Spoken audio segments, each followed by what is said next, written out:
You're not wrong for that. Can the Cleveland Cavaliers do it? Yeah. I disagree. Why? I just feel like no one's afraid of them. I just feel like no one's afraid of them. The Cleveland Cavaliers have the number one offense in basketball at 121.5. They have the 8th best defense at 111.4.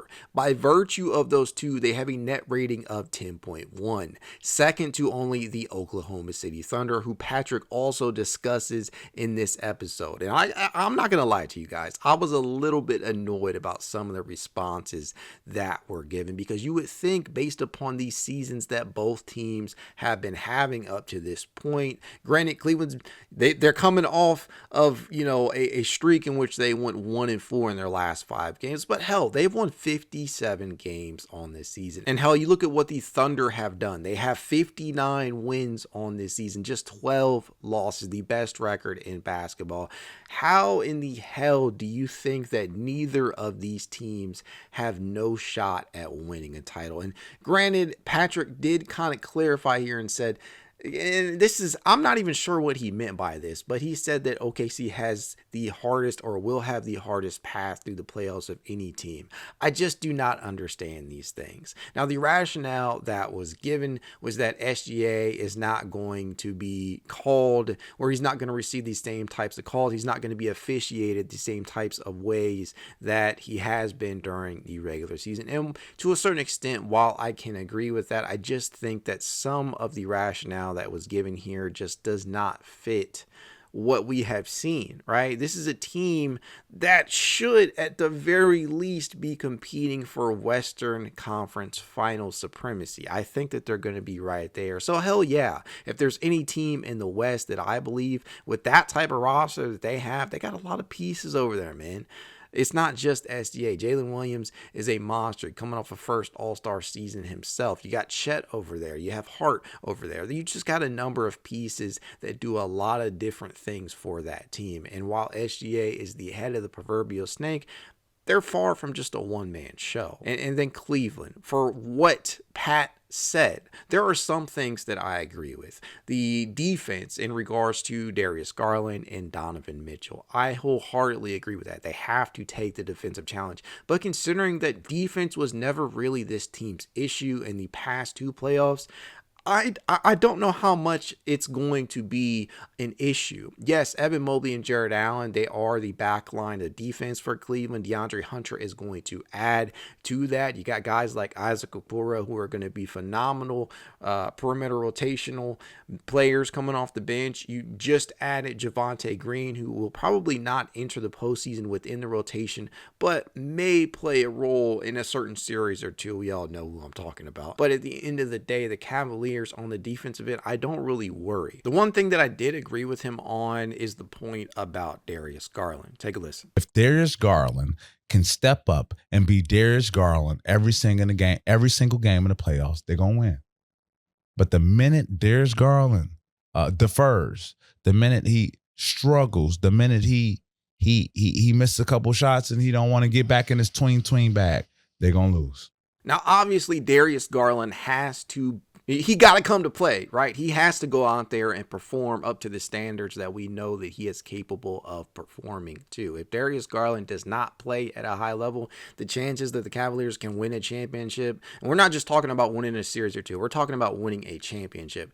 The second that Darius Garland does not really show confidence in his abilities out there on the offensive end, the Cavaliers very well might be doomed. So I do agree with that point. I also agreed to his point about deferral, right? You cannot go out there and constantly defer to the likes of Donovan Mitchell. Donovan, and for his credit, has taken a step back, not from a play standpoint, but from a, hey, I'm not the only person out here that is capable. You guys can do this too. When I say you guys, you know I'm referring to Darius Garland and Evan Mobley. Donovan has willingly taken a step back and allowed these two to blossom in their own rights. And I think that has to continue. That trend has to continue come the playoffs in order for the Cavaliers to get to their ultimate goal, and that is winning a championship.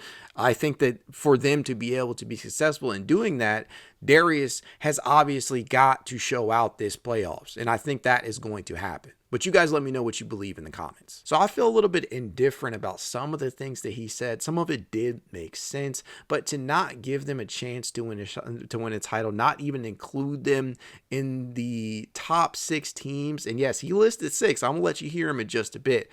But to not even give them a shot to win a title based upon your perception of what it will take for them to win, i.e. defense, he said, and I quote, "Defense wins championships, offense sells tickets." Yes, we know what the old adage is, but I just think that is just too simplistic. I think the Cavaliers have a shot at winning a title. Yes, that does involve Darius Garland being the all-NBA, all-star type of player that we have seen him be for much of the season. That does involve Evan Mobley continuing his leap that we have seen this season, especially from three-point distance, especially as a creator, especially with the ball in his hands. It does involve both of those things. Also involves Donovan Mitchell breaking past the narrative that he is just a regular season merchant and then that he cannot get it done in the playoffs, which we already know is not true based upon some of the performances that we've seen already just last year when he dropped 50 plus on the Orlando Magic in that 7-game series.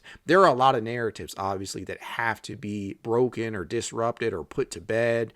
But at the end of the day, to give the Cavaliers no shot at winning a title whatsoever, to me, that's just ludicrous. List me the teams that can win the championship this Boston year. Celtics, LA Lakers. Okay. Clippers, Bucks, Warriors, Thunder. Denver. Denver. There you go. I named you 6. Not in order. No Cleveland. I didn't say Cleveland. No Thunder. I didn't say a Thunder. I don't know why you keep asking me questions that I didn't say the names to. Say them again. No order. No order. Denver, Lakers, Clippers, Bucks, Boston.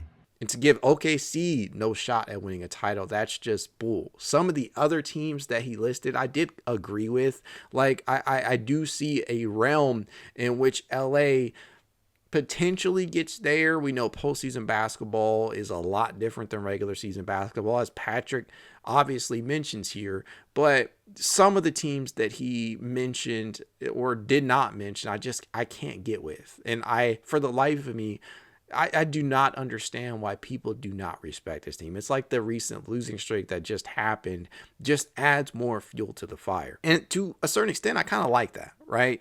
People are going to continuously doubt this team until they prove them wrong in the playoffs, which that's the ultimate tell-all. We have to see if this excellence that we have seen from them all season long, or large stretches of the season, continues into the playoffs when things tend to get a little tighter, defense teams to get a little stiffer, and matchups are the name of the game. Will it translate to the postseason? I think so. I think the acquisition of DeAndre Hunter is only going to help come the playoffs. I think that certain guys that we have seen not perform at a high level, i.e. Darius Garland, I think that is going to change. I think this is the year that happens. But I do also understand why people may not believe that to be the case.